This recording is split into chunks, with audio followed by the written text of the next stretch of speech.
Hello, everyone. My friend Laura and I are here with a kind of fun topic, looking at images both in the Bible and in artwork of God in a wheelchair or God on wheels. So before we dive in, I just want to start with like us explaining who we are really quick. So my name's Avery. I use they pronouns. I graduated from seminary in 2019 and I do online ministry. A lot of it is kind of focused around disability stuff. So that's who I am. Do you want to introduce yourself?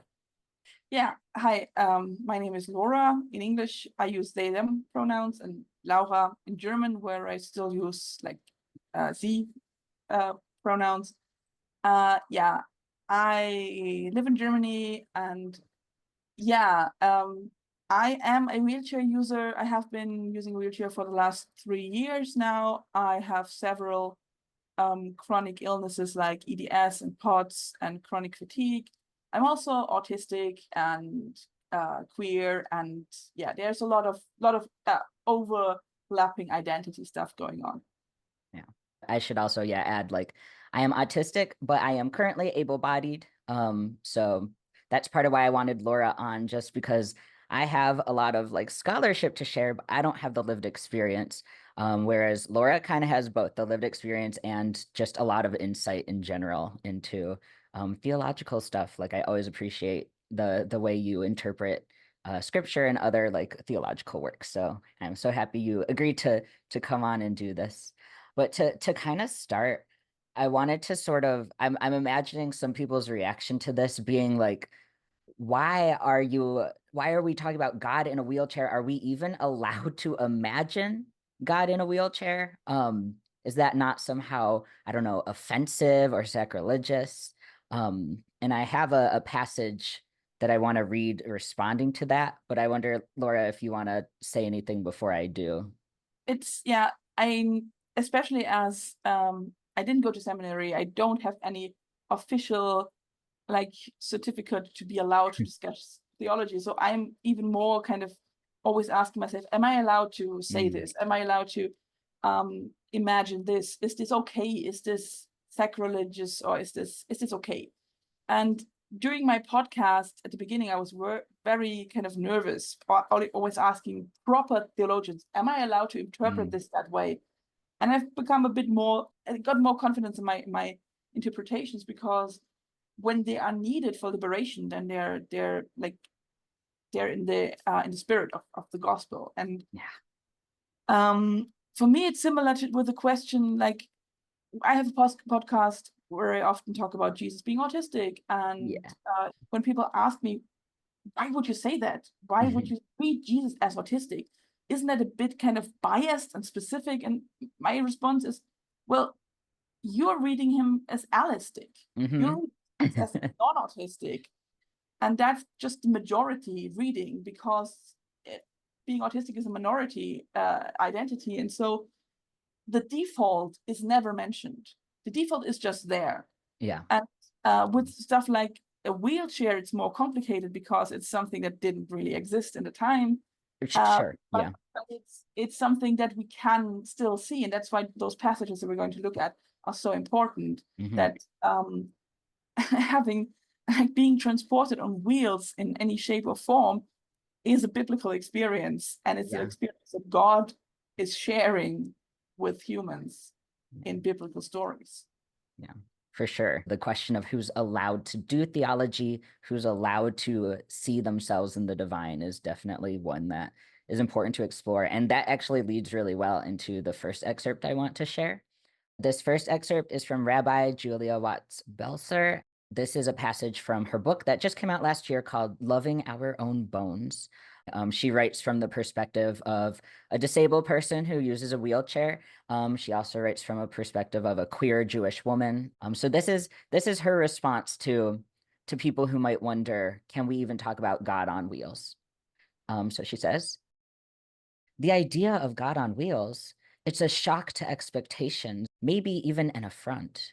To claim a disabled God overturns assumptions about divine power and prowess, about the desirability of certain kinds of bodies, certain ways of moving through this world. It may well be that you're thinking, I don't think about God's body. I don't think about God's gender. I don't think about God's race. Isn't God beyond all that? Contemporary Christian and Jewish thinkers largely steer clear of talking about God's body. While Christian theology grapples with divine embodiment through the incarnation of Jesus, that interest in the flesh stops before it gets to God eternal. Most Jews, likewise, today imagine God as a presence entirely without physicality or form. But classical Jewish sources embrace the notion of God's body. Biblical texts speak without a blush about God's face and extol the power of God's right arm, a phrase that I'll confess has always left me wondering about the unmentioned left. Ultimately, I suspect, in some realm far distant from our own, these qualities of gender, race, and body are insignificant. When I turn my mind toward the fullness of Ayeh Asher Ayeh, the ultimate divine force that will be whatever it will be, I suspect all these particulars and more are bound up and enfolded and exploded in the everything of God. Here and now, we live in a world in which the body matters. Name God as goddess, and suddenly the presence of the pronoun she throws the implicit gendering of God into sharp relief. We live in a world that consistently devalues Black and brown bodies, fat bodies and femme bodies, queer, trans, and disabled bodies. We live in a world where those bodies are too often held as incompatible with the sacred, a world where those bodies are imagined as the antithesis of God. Theology requires a reckoning with politics. It requires that we confront the question of who has been afforded the power to name and claim our bodies as close kin to the divine.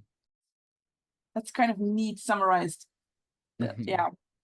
I think, and like just what you were saying before about like, you haven't gone to seminary, you allowed to talk about this. I think she names it very well that like that's part of the issue, right? That a lot of marginalized people have so many obstacles to getting that academic access, to accessing that kind of education. So to claim that you need that kind of education to do theology is going to inherently bias theology towards the people in power. Like obviously, as someone who went to seminary, I think having people who do and who get that formal education is important, but having people who are also bringing their lived experiences or wisdom from elsewhere is just as important. Like we need both in Which order is to also see. like, Yeah. Oh, sorry. it needs to be made accessible. Mm-hmm. To be made accessible for like the barriers of ability and class and all those things that keep people from that formal education. They need to be broken down. Yeah, for sure. Absolutely. Just to sort of dig deeper into the question of why this is worth discussing, what's the significance of imagining God in a wheelchair? I want to share another story from someone who unlike the rabbi we just heard from is a teenager, is someone who, yeah, does not have seminary training, and yet she has this theological insight that is extremely meaningful. And this is from an article that was shared in BBC News in 2019 by Damon Rose, interviewed this young person named Becky Tyler in the article, Stop Trying to Heal Me. Stop trying to heal me. That's nice. Yeah. Yeah. And yeah, Damon Rose opens with like sharing that, like, yeah, when I go out into the world, people are, trying to pray over me or are asking me what's wrong with me. And that needs to stop. And then, yeah, talking to Becky Tyler and how when she was just 15 years old, she actually was given the opportunity to preach in front of like 6,000 people at something called the Greenbelt Conference. I don't know much about it, but she preached there and talked about similar things that she talks about in this article. Just to describe the visual here, it's a photo of Becky and an adult with a dog. I'm not sure if that's her dad or someone else, but she's in a wheelchair, and there's a AAC screen that she uses to communicate is also in frame. And yeah, this is a bit of her story from Damon Rose's article. So she says, when I was about 12 years old, I felt God didn't love me as much as other people because I am in a wheelchair and because I can't do lots of the things that other people can do. I felt this way because I did not see anyone with a wheelchair in the Bible, and nearly all the disabled people in the Bible get healed by Jesus So they are not like me. Damon Rose writes that she felt alienated by much of what she read in the Bible until she was given new food for thought.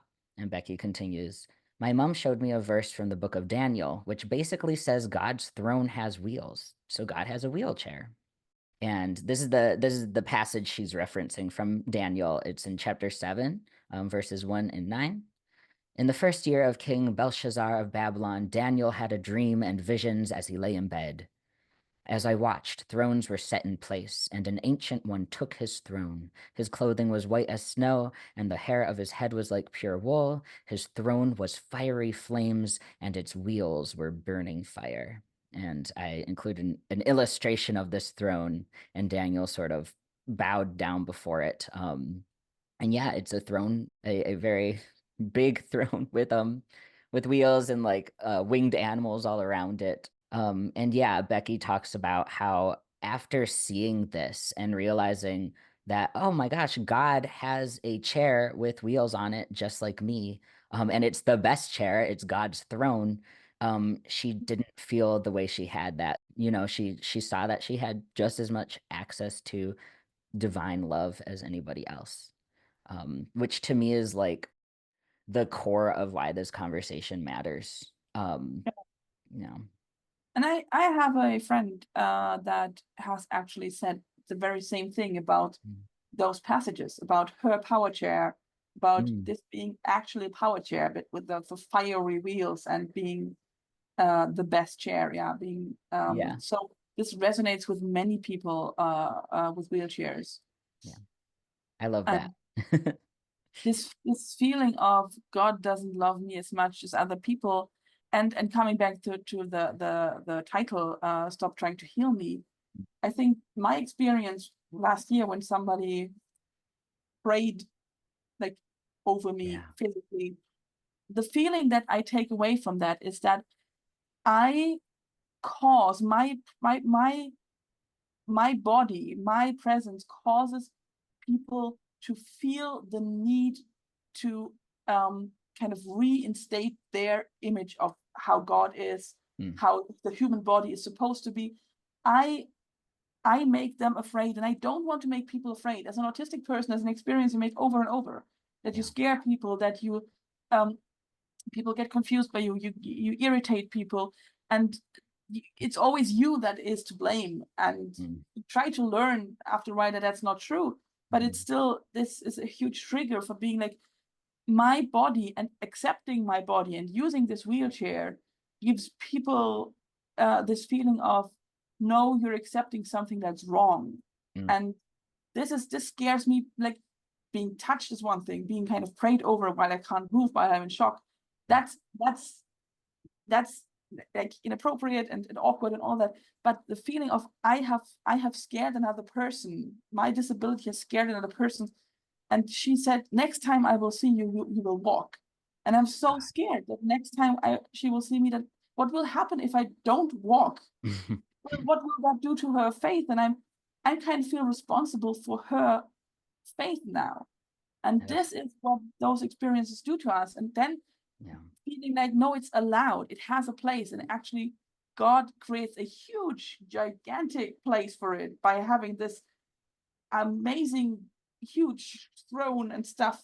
Is, yeah, it kind of, it reclaims space that was there all the time.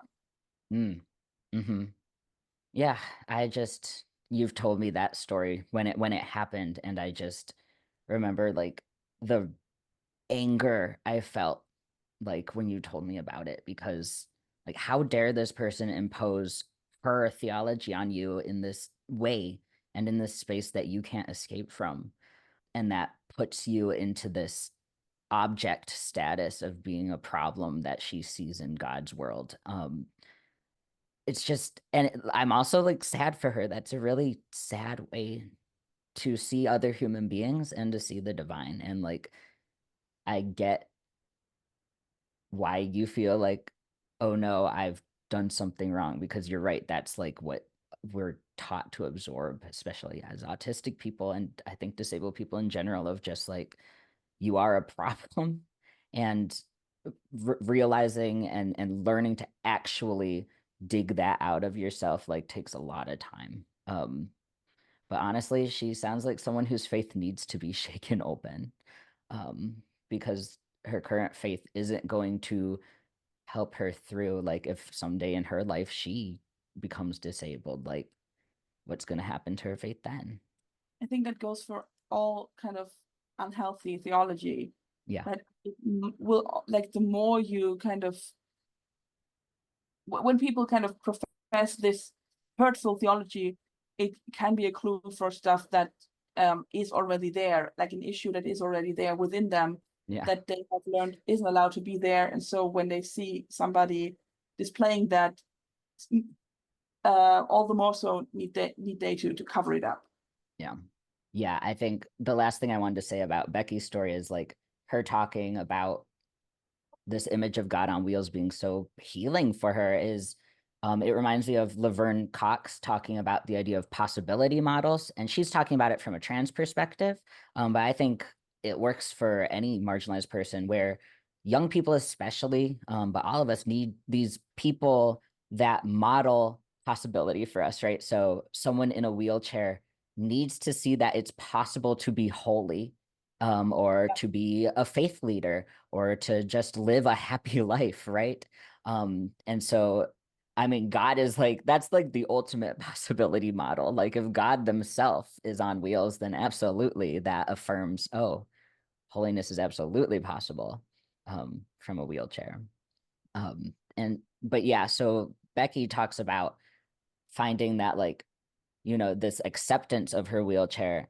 And then I want to move back to Rabbi Julia Watts Belser, who also talks about even beyond just acceptance, like, oh, it's okay to have a wheelchair. She talks about divine gifts that she finds in her wheelchair, how being a wheelchair user offers her unique insight that as a rabbi, as a writer, she, then is able to bring to others.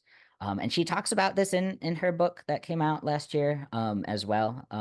But I'm going to quote from an article she wrote in 2014 that is just called God on Wheels.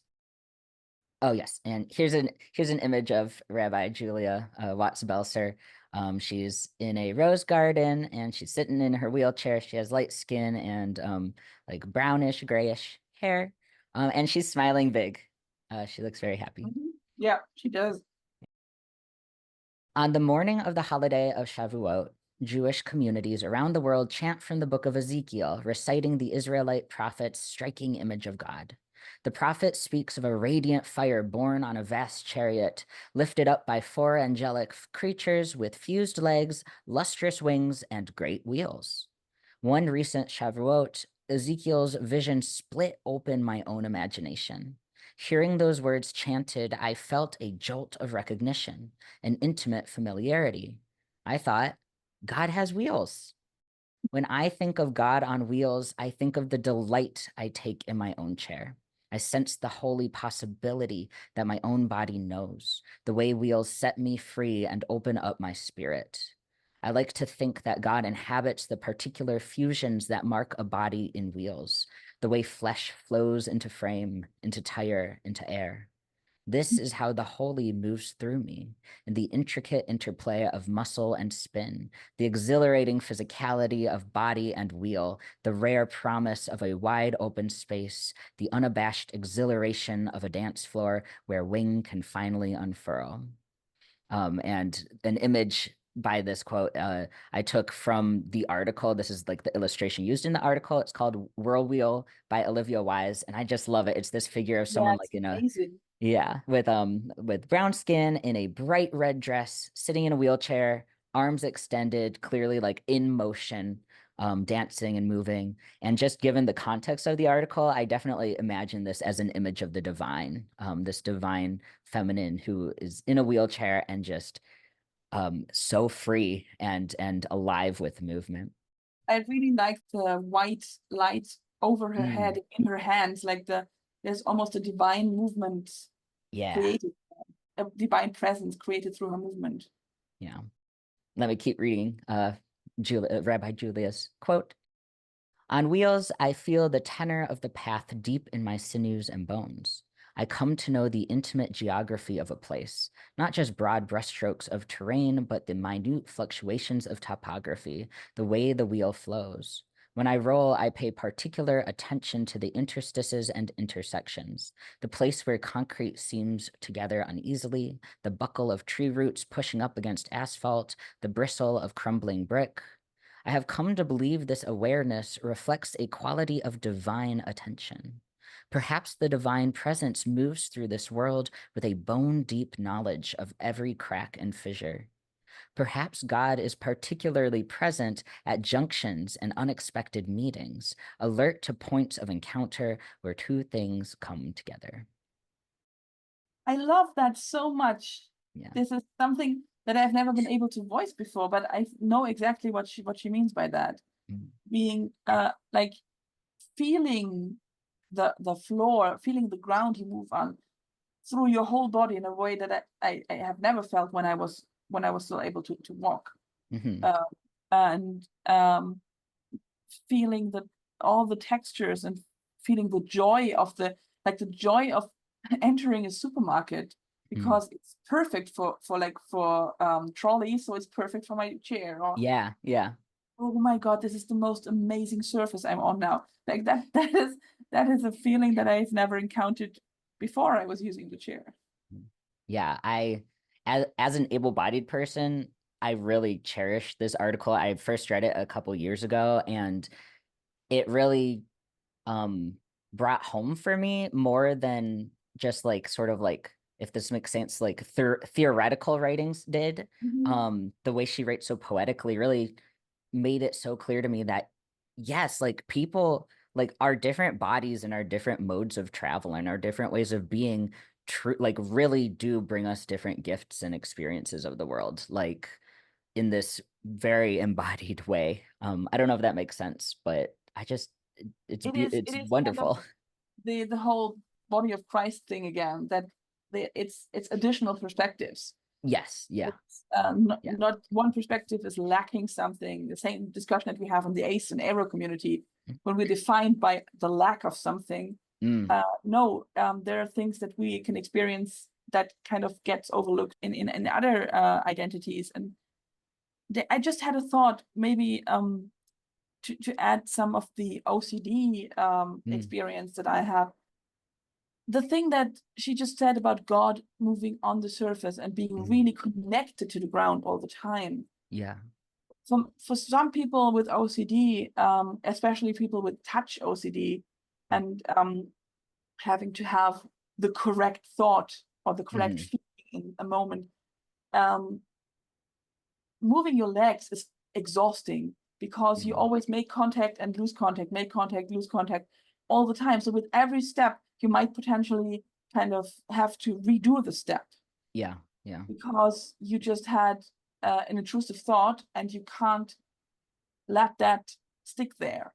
Mm-hmm. And with the wheels on the ground, you never lose contact. Oh You just yeah, yeah. and I also sometimes have when it's really bad with intrusive thought that I have to roll over the same space Mm, again, but it's not nearly as bad as with walking. And so this never losing contact, mm, always being in touch is a really nice thought. And yeah, that God would want that when God is like in connection with us. yeah.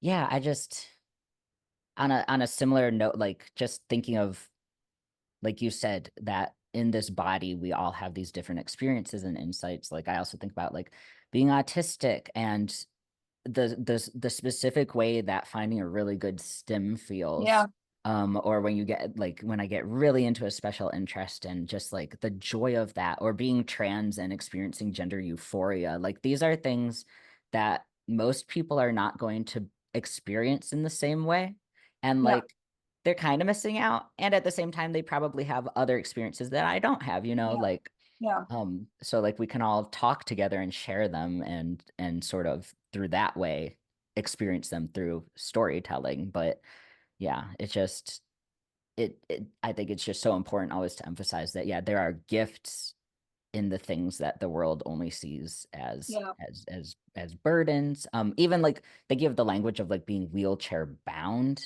yeah. and Yeah.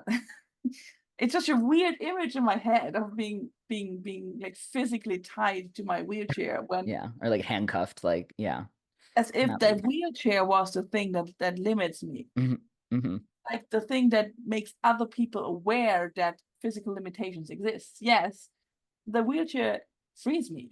hmm yeah. I mean, I just think about like in the past years, your fight to get a wheelchair and then to get a wheelchair that Yeah, worked for you yeah, better yeah, and then dealing with like having to get it repaired and just every time you're without it, just how unjust that is that your movement through the world is completely obstructed and then yeah, just the liberation of getting it back just and the joy of that. yeah. Yeah. And that is also kind of the reason why like people get angry when people when disabled people decorate their mobility aids or their Mm, hearing aids or anything that makes it visible. I am disabled. When you kind of celebrate that and make it part of your identity, people get upset mm, because it blurs the lines of like, no, no, this is bad. This is not supposed to be enjoyed. This is on yeah. the like, but How dare you have fun with this or make it stand out even more? yeah, yeah. Yeah. How they proud of that. Yeah. And my wheelchair is really nicely decorated. hmm hmm Um, to close our look at the Hebrew Bible, one more instance of God on wheels that you brought up. I had not thought of it at all, and I haven't seen it in any scholarship. I wouldn't be surprised if people have talked about it, but you brought up the Ark of the Covenant in Second It's Samuel 6. it's such a difficult story. I think Yeah. it's a much discussed story and people don't know hmm what to make of it. And hmm David didn't know what to make of it. Yeah, yeah. So I'm not gonna read it, but I'll just sum it up really quick. Mhm. Um, that basically the ark was taken. It was stolen from the people at a earlier in the book of Samuel. And they're finally getting it back, and it's on its way back to Jerusalem. And on the way back, it's put in a cart. That is and it specifies that it's a new cart. So like I guess they made a cart especially for it, right?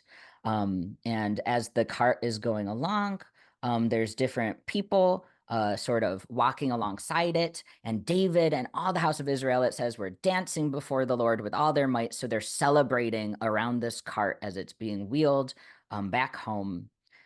And then a weird thing happens. One of the people walking alongside the cart, Uzzah, reaches out his hand and touches the Ark of God because the cart had lurched. And so he's just trying to steady it, right? And it says the anger of the Lord was kindled against Uzzah, and God struck him there, and he died beside the Ark of God.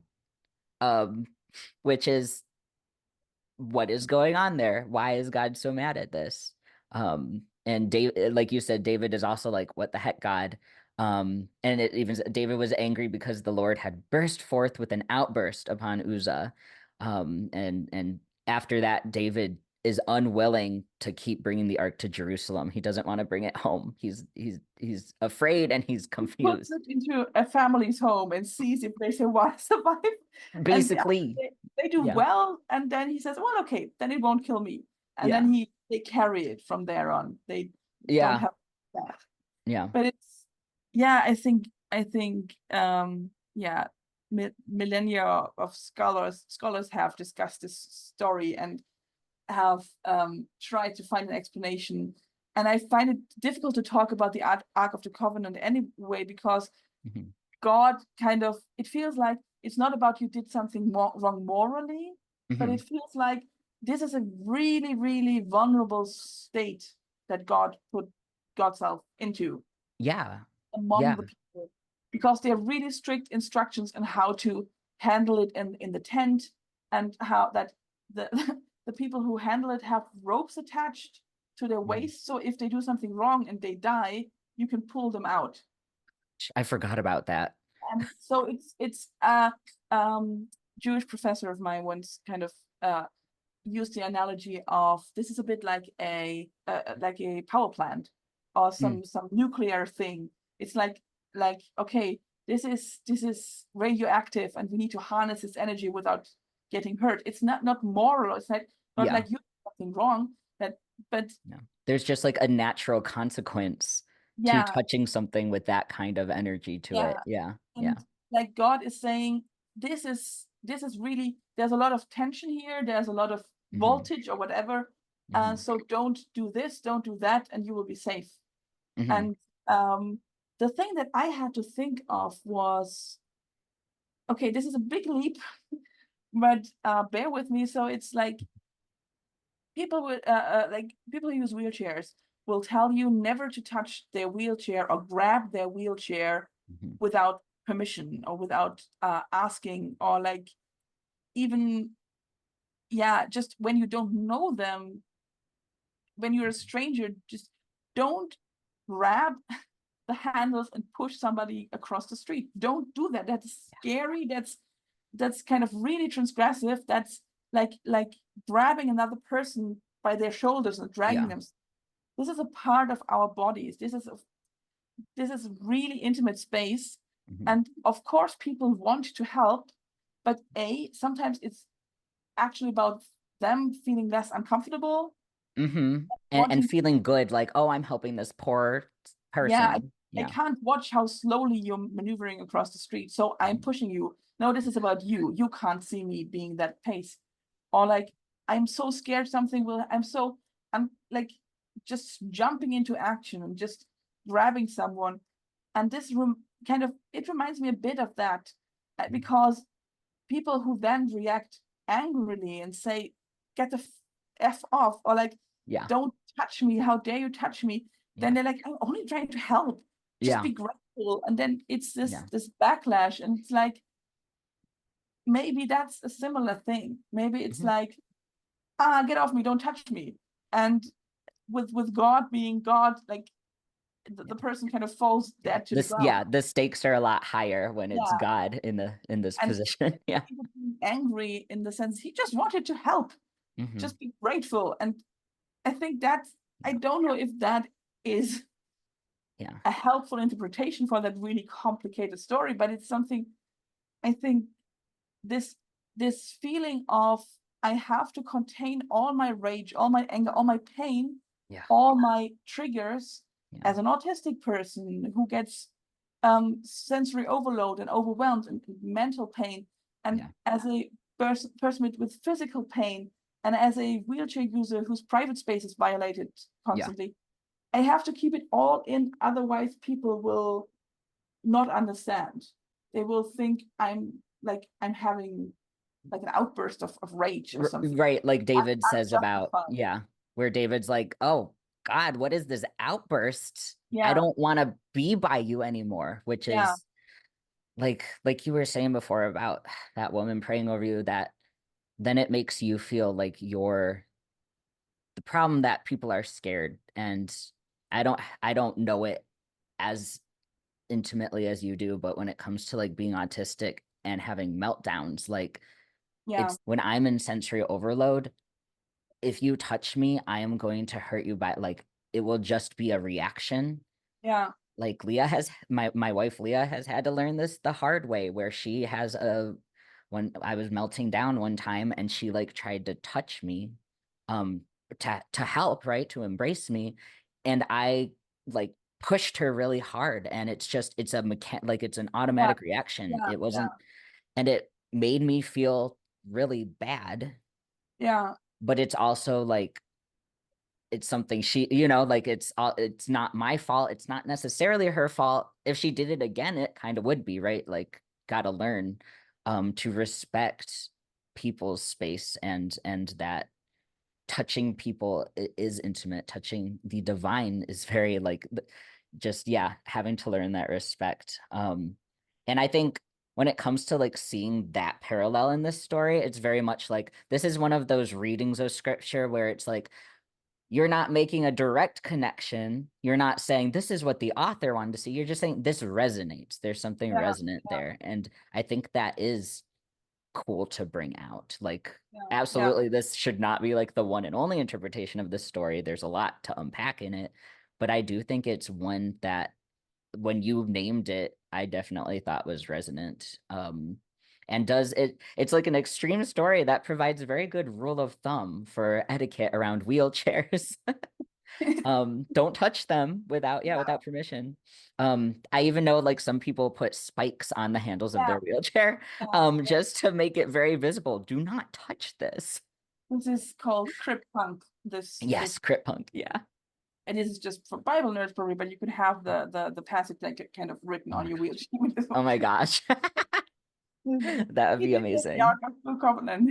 This That would is be hardcore. That would be very cripple punk, honestly, to be like, yeah.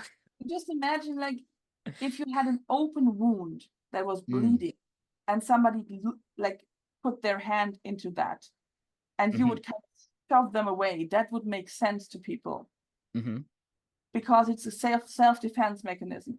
And hmm it's so hard to explain what experiences are like that, like having a meltdown from overload, from sensory overload, or having so like such a bad fibromyalgia flare that like every inch of your skin is on fire, Yeah. but you can't see any injury, or you can't, yeah, of feeling being on a bus with hundreds of people and being like sitting down when they're all standing up, Ugh.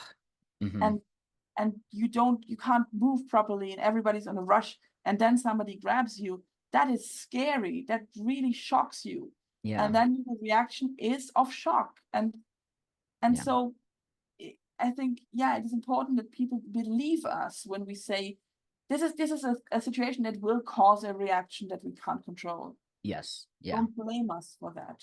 Yeah. And like, as so, yeah, you mentioned that as the story continues, David's like, that was wild, God. That was scary. I'm just gonna put your ark in Obed Edom. He's like, hey, you're gonna lucky you get to have this ark in your house. Babysit God for a while.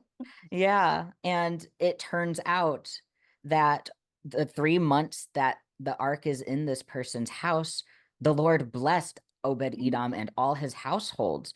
To me, that again, you can see this sort of like, here's more like to learn about when, I don't know if this is gonna make sense, but like when you listen to disabled people and you understand that like if there's an outburst, it's like there's a good reason for it. Yeah, yeah, And you don't push them away and you don't avoid or shun them, but you make space for them and their needs, you yeah, will be blessed in return. Having their presence is a gift. I like, like there is a blessing there in being in community with them instead of rejecting them. Like, yeah. I like readings where God is really desperately trying to get in community with humans Yes. and with humanity, and is always accommodating us. Hmm. And the rare moments where God isn't accommodating us, it's like like those moments. And Yeah. then like God in Christianity, we have this narrative of God literally coming as a baby, as the least scary thing. Do you love me now? Is this okay Yeah. now? Oh no, you're killing all the babies. Oh, okay. Oh This is God. also Yeah. But yeah, the oh least scary thing and like the most vulnerable yeah, and thing. you're still kind of freaking out, and we have to flee to Egypt. Oh my And so gosh. Yeah. Yeah. Which very like very resonant as an autistic person, like in yeah, an holistic world of people don't like, do you realize how much I am accommodating your needs and communication styles and like yeah, I'm monitoring my expressions and my yeah, tone and my body language, and you're still acting like I'm weird and I don't fit in. Like yeah, very, yeah, the vibe is strong of like yeah, it's nice to know God gets it to some extent. yeah, But yeah, okay, you've transitioned us very well, bringing up Jesus as an infant because that's where we're headed next. Is the disabled God in Christ, yeah, starting with the incarnation. yeah, Um, so I'm going to share a passage, a short one this time. Um, this is from John M. Hall in his book Disability and Inclusive Church Resource. According to Christian faith, the saving reality of God in Christ was not his immediate and brilliant perfection, but his emptying. Born out of wedlock into a peasant family, almost certainly an itinerant laborer, in him God accepted finitude, the limits of our humanity, our sufferings, and our death. It is for this reason that we do not have an advocate who cannot be touched by our human griefs and infirmities, but one who became like us, that he might become our brother. Yeah. And in theology, this idea of God self-emptying is called kenosis, if anyone wants to look more into that. And I think it fits into disability theology quite well. Yeah, because starting from the tiny baby, starting from the vulnerability and the demand of care for me, love me, and that being a demand that is kind of gladly met is kind of Yes. the way I see, the whole, that is what Jesus always tries to explain to us. This is how serving God looks. This is how the vulnerable ones are where we meet God. Or we can meet God when we are cared for, like having God as a parent figure, where we can kind of, the kneeling down that we do is actually kind of a fetal position thing that we are, the only place where we can do that safely is before the parent image of God. Yeah. Oh, I like that. So it's not like a thing of like what a king demands of you, but it's something that the parent invites you to do. Can be frail here, you can be vulnerable here, you can be disabled here. And also God is disabled in Jesus Christ by saying, hold me, care for me, and without you I will die. Without you I won't know nourishment, I won't know love. And like you're saying, like that we meet God in the mutuality of I need you, you need me, in this extremely literal sense as well as a spiritual sense. That's why the social model of disability, but also the dynamic model of disability makes so much sense, because unlike other like minority groups where, yes, of course, race is made up, and gender is made up, and all that on, and like class is enforced on and person being illegal, that is all made up. But and so is ability, disability. But in our society, if you're white, you can be fairly sure that you will never be considered black or a person of color. So you know this is safe. I have those privileges safe. You're, for the most part, your privilege is pretty like static. Like you can count on that privilege. And with disability, it's completely different, because if you like, people don't want to talk about this. People need that strict boundary between disabled and non-disabled, but that's complete. Like, it is made up, and it is even in that in our like societal concept, it doesn't hold up. Because you are born disabled, and you mostly, if you have lucky enough to reach old age, you die disabled. You will go in like throughout your life, you go through several stages of disability that are not named disability because they are so normalized. Being pregnant and being or breaking an arm or leg, or having an injury, and then of course you can be permanently disabled. Just happens. And that's so scary. So people need those lines to be solid. But the biblical image of serving and being served that Jesus always tries to explain to people is basically, those boundaries don't make sense. Sometimes you are able to help, and sometimes you need help. It's very fluid. Flows into each other. And sometimes it's even the same person. Yesterday I helped you, today I'm like, simultaneously. So that is, this image of disability is necessary to have this understanding of serving, and that Jesus talks about. Well, and especially like in the incarnation of talking about, when most of us imagine the divine, we are thinking of this like ultimate power, this infinite, ability. And like we've been saying, this divine power becomes finite flesh that is completely dependent on its parents. Like that shows the fluidity of ability and disability, along with showing also that like disability is not incompatible with divinity, which is also important. But like you're saying, just we want to pretend that it's this very strong binary, and it's just not. I like that phrase, that Paul phrase, I made it into an artwork of this. I don't know if the camera is picking it up. Yeah. Yeah. For when I am weak, then I am strong. Yeah. And of course in rainbow colors, and the I am is in the middle, so it's Nice. a theological layer joke. But so this thing about, yeah, you can allow yourself. God isn't scared of being vulnerable. Mhm. God is so infinite that being disabled isn't scary. And I Yeah. think you say that the other day, that the difference between an able body and a disabled body for God is kind of the power downgrade has already happened. Right. There's Yeah. not much to Yeah. to lose there. Yeah. So and the idea of God needing to be male and strong and aggressive and all those things, they Yeah. come from a really fragile idea of God, Mhm. and God doesn't need that. Yeah. And also the idea of God's creation needing protection or needing, you see a disabled person and you're scared this is kind of a flaw, as you said, like a flaw in God's Yeah. perfect plan. And God Yeah. is saying, wait, why is this a danger to Yeah. this is no, there is no danger here. Everything's fine. Yeah. Yeah. Yeah. The danger to God's perfect world is the way people react and Yeah. and shun.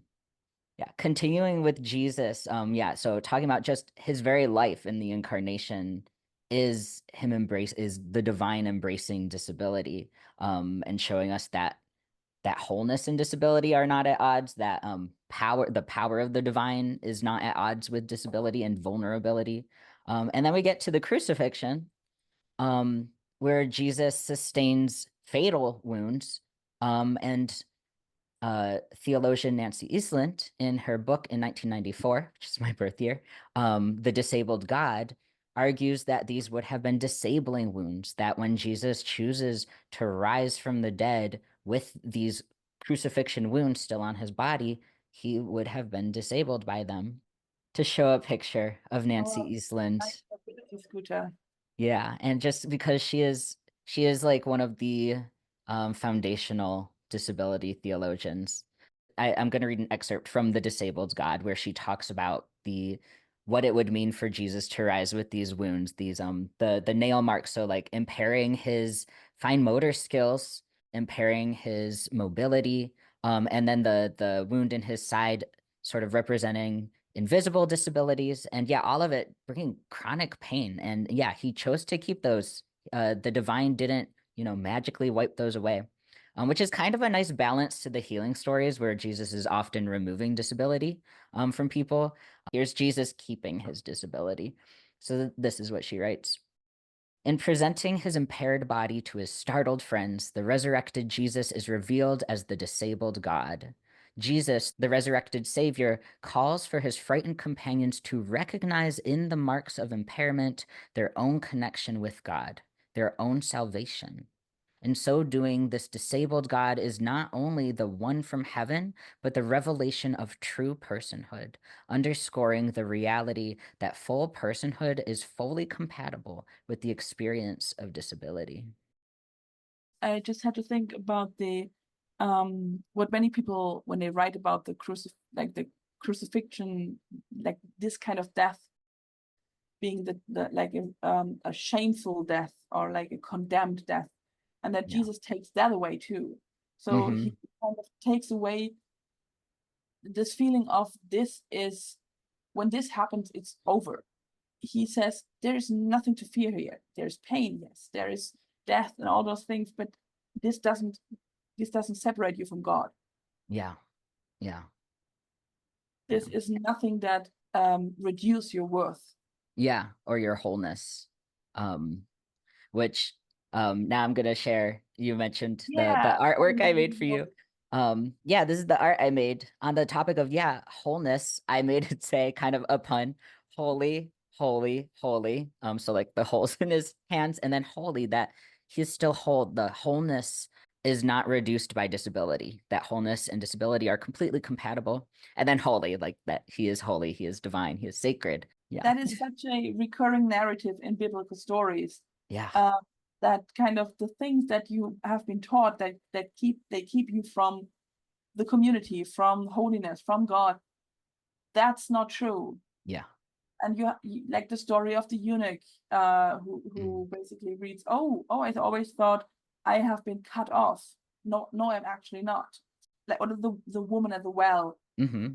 The Bible over and over and over again tells you, no, you're not cut off. You're like an integral part of Yes. body Yeah. of Christ, of God's fullness. Oh yeah, I should describe the image a bit more for people. It's Jesus and his classic like robes, with his arms extended so the stigmata are showing, and he's sitting in a wheelchair. That yeah, I made blue to match your wheelchair color. And then behind him I have the shape of the side wound of Christ. One, because that's part of it, right? That his side wound also would have been disabling. And also just because in especially like medieval Christian theology, the side wound as being generative, the side wound as being like the wound out of which Jesus birthed the church is a common theme. And so really emphasizing this idea that disability often bears good fruit, right? That out of our wounds or out of the things people call weakness, often good things come. I love the fact that you kind of made it in trans colors. Yes. But yeah, so emphasizing more about why talking about this matters. It's similar again to the story from Becky Tyler, that teenager who, seeing an image of God, this possibility model of, oh, God's in a wheelchair, so the fact that I'm in a wheelchair doesn't mean God loves me less. Eiesland had a sort of similar experience with her wheelchair, where she talks about leading a Bible study in a rehab center for people with spinal injuries. And she sort of admits to the other participants that sometimes she doesn't feel like fully loved by God or like protected by God. She doesn't feel God's presence because of her chronic pain, because she is in a wheelchair. And one of the participants suggested, if only God were in a sit puff wheelchair, you would know that God understands. I think that is part of what inspires her to write her book later, is realizing, oh my gosh, he's right. So I just want to read her talking about that. I was overwhelmed by this image, God in a sit-puff wheelchair, the kind used by many quadriplegics that enables them to maneuver the chair by blowing and sucking on a straw-like device. Not an omnipotent, self-sufficient God, but neither a pitiable, suffering servant.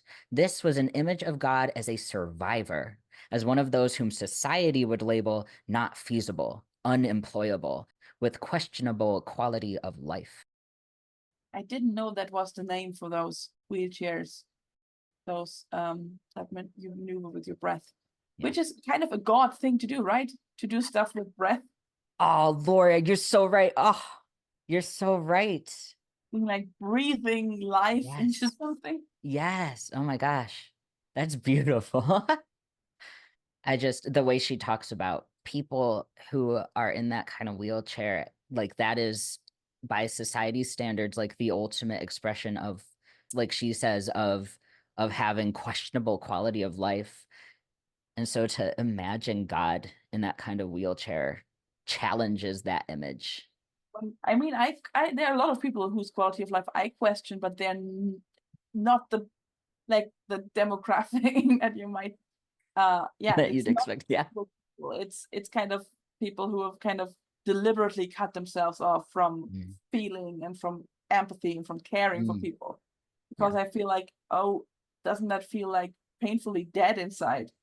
And that is Mm. not like my quality of life has so improved ever since I got a wheelchair. So There's one more piece of art that I want to share that I just think is so cool. And was part of what inspired me to make the piece I made for you. I love that Jesus' wheelchair looks like he's playing basketball. It looks like a sports wheelchair Yes, yes. with the tilted wheels to get more stability. This is from West Concord Union Church, from a blog post they put up in 2019. It shows Jesus in a wheelchair as the disabled God, and he is surrounded by different the art piece calls them saints of the disability rights movement. And some of the people pictured are ones who participated in the Capitol crawl, which is a very important part, especially in the United States, at least, of disability rights history.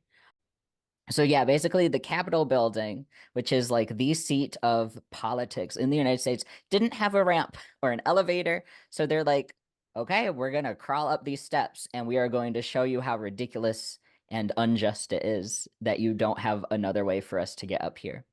The blog post says, these activists left behind their wheelchairs and crawled 83 steps in 90-degree weather to reach the door of the Capitol building. This demonstration, now known as the Capitol Crawl, is credited with finally convincing Congress to pass the American with Disabilities Act. It was the brainchild of Reverend Wade Blank, founder of ADAPT, the political arm of the Atlantis community, a community where young people with disabilities could live independently without having to forego all support. This is painful and exhausting for us, but we're making you watch this. Yeah. Yeah. If you're not going to make this accessible, we're going to show up anyway and make you feel like make you feel bad because you should.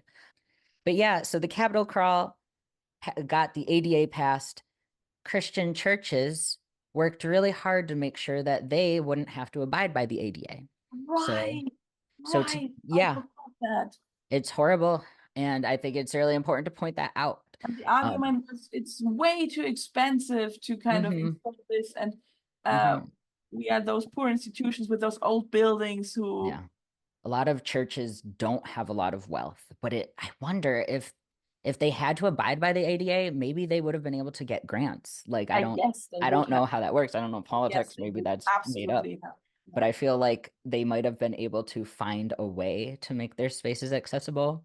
I just wanted to point that out and kind of name, like, in that art piece that shows Jesus with all these disability activists and him as one of them in a wheelchair. If we have these images, if we can imagine Jesus joining in the Capitol Crawl, would that imagery help people realize how important it is to make sure that their spaces are accessible to disabled people?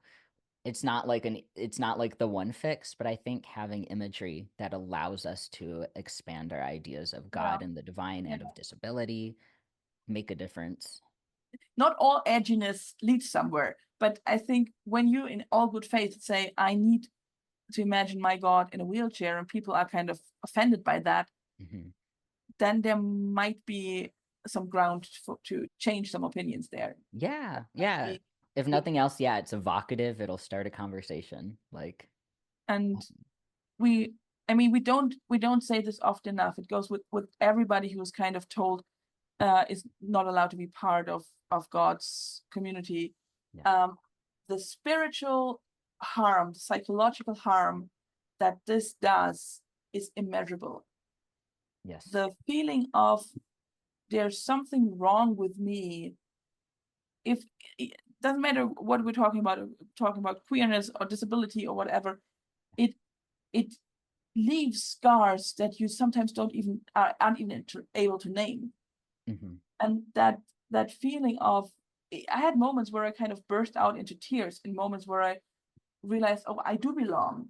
And then all that came up, and all those feelings of doubt, oh, I'm contaminating this place. We don't mention this often enough, but because people think, oh, it's not that bad, or it's just, why do we need that? Why do we need all representation? Isn't kind of, it goes without saying.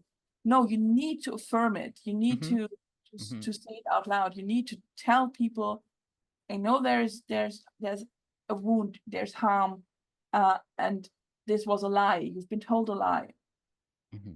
And that damage is way bigger than people can imagine. Yeah, absolutely.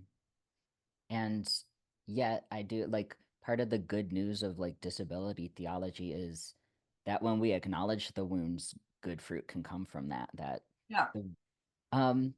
Thank you so much for being here and talking with me. I just always leave our conversations feeling so enriched.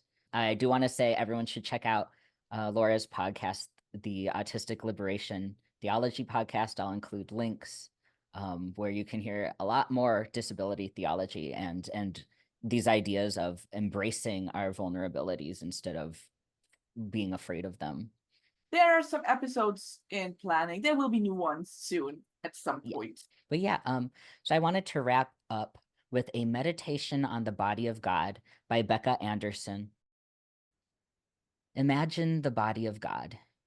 Imagine it with all the genders and races and physical descriptions of the world. And God has every ability and every disability in the world. God walks, God limps, God rolls, God crawls. God gets where God needs to be, gets to us, however God can. God's mind works with the speed and sometimes the randomness of ADHD. God feels pain with the depths of depression and joy like an episode of mania. God hears the voices of all people and all living things. God has no one way of solving problems. Sometimes God moves from step to step with the most analytic of minds. Sometimes God makes great intuitive leaps that cannot be explained. Sometimes God gets stuck in a loop because the present, whether good or bad, is the time where God lives. Is it any wonder that we have trouble grasping God when God's body does not move the way we expect a body to move? Is it any wonder we have trouble understanding God when God speaks with the slurred words of cerebral palsy? Is it any wonder that we cannot comprehend God who bears the chronic pain of the suffering of the world? How can we come closer to this being beyond our comprehension, this body-mind that meets none of our expectations? By freeing ourselves of expectations, by searching for God in the unique body-minds of our fellow human beings, by seeking to understand that which challenges us and confuses us and frightens us, by accepting ourselves and the body-minds that make us who we are. When we pray that all of this may be so, when we pray to love all bodies and minds, when we pray to be both broken and whole at once, we are praying to be more like God. Amen.